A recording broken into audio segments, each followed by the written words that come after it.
လိုသားရင်မဖြတ်တိုင်းမှုရဲ့ live sign ပေါ့ဟာငါဒီနေ့ blog ရိုက်မယ်ဆိုပြီးတော့ blog လေးထားရိုက်ဖြစ်အပြင်းလေးကြာတယ်နေအောင်လေးဖြာနေတဲ့အချိန်မှာအော် feeling လေးကစောင်းကောင်းမျိုးသားရင်မဖြတ်တိုင်းမှုရဲ့ live sign ပေါ့ဒီထဲမှာဘာတွေလုပ်နေလဲဆိုလို့ရှိရင်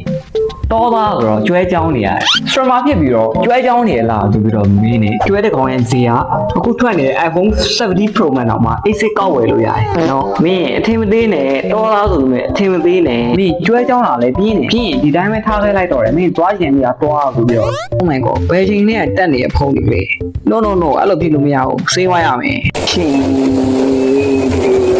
တရတရဇက်လေးပဲဖြစ်ပါလေစော်ညင်းတာလည်းမပြောနဲ့ဒီစီးထားတဲ့ဖက်နှက်ကိုလည်းကြည့်အောင်ကျမ်းမာရေးဖက်နှက်ဒါမှအမေစီကမလာတာအဲ့ဒါနဲ့စိတ်ပြက်လက်ပြက်နဲ့အိမ်ဝင်ပြန်လာတဲ့အချိန်မှာဒါဘယ်ကောင်လက်ကမြင်ထားရလဲချစ်လူလန်းကြရတယ်ဒါနဲ့ကိုရီးမြန်မာနိုင်ငံမှာဖူဂျီတောင်ရှိရဆိုရင်ကြောက်မလားအခုပြလိုက်တဲ့တောင်ဖူဂျီတောင်ပဲအဲ့ဒါနေဝင်သွားတဲ့အချိန်ကျရင်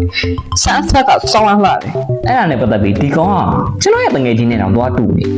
တော့ကပြောတာဒီကောင်ကြီးကညံကောင်းနေကိုရီးအသိဆုံးပဲဒီကောင်လေးကနွားရတဲ့အိုင်ကျူကိုမြင့်နေပြီးတော့ဒီကောင်လေးပို့ပြီးတော့ချိုးပေါက်အဲ့ဒါကြောင့်ကျွန်တော်ရဲ့တငယ်ချင်းနှိုင်းမယ်ဆိုရင်နွားနဲ့ပဲနှိုင်းအောင်တော့မရှိဘူးကျွန်တော်ရဲ့တငယ်ချင်းနဲ့အောင်တော့မရှိ